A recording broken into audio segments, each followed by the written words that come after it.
Newsday continues here on One News Now. I'm Sean Yao. The COMELEC insists that suspending the May 9 elections is not an option, despite mounting concerns over a possible surge in COVID-19 infections. The poll body says the distribution of election paraphernalia is almost done. The COMELEC adds that contingency plans for the upcoming polls are already in place. This includes isolated polling precincts for voters who will exhibit COVID-like symptoms.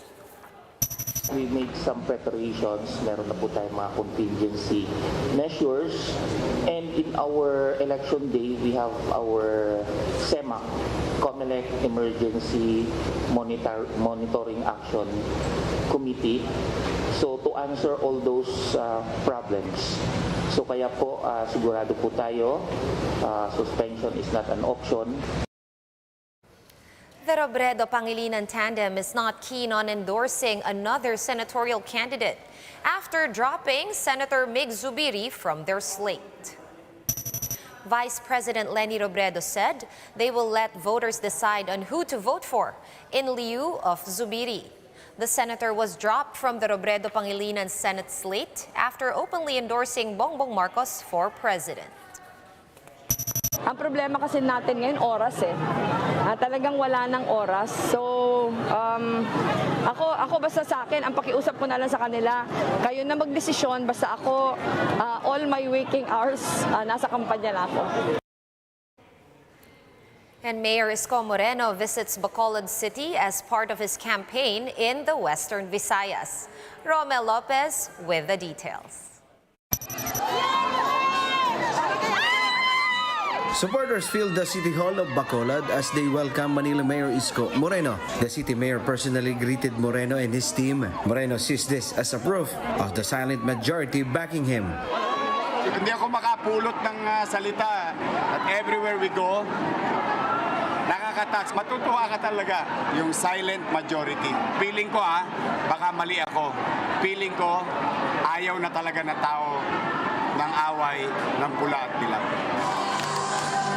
Moreno was also delighted after 50 multi-sectoral groups reportedly backed his bid. I heard about it. It's about 10 million Filipinos.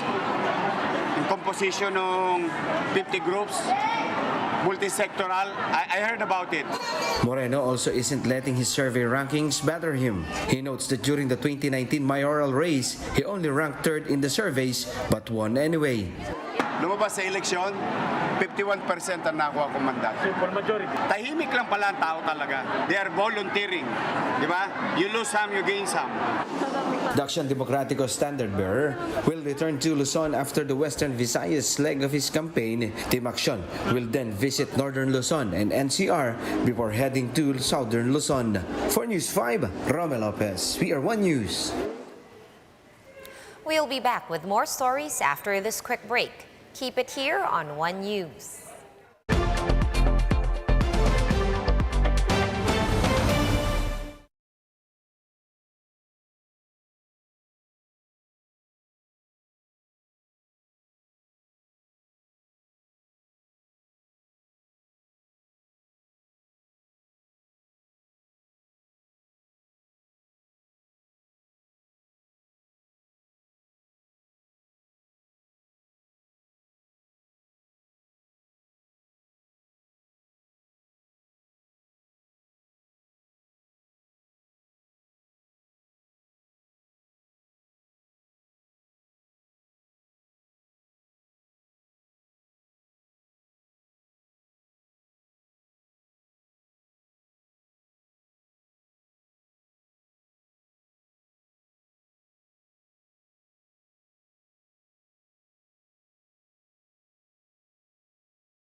are still watching One News Now. I'm Sean Yao.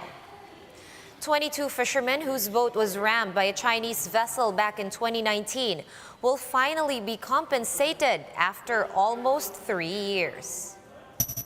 Justice Secretary Menardo Guevara confirmed that there has been a final settlement of damages valued at 6 million pesos.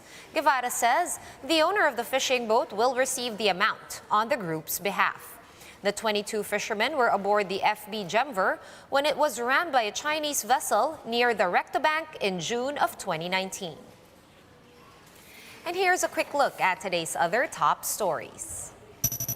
Confessed drug lord Kerwin Espinosa has recanted all his previous statements against Senator Laila De Lima.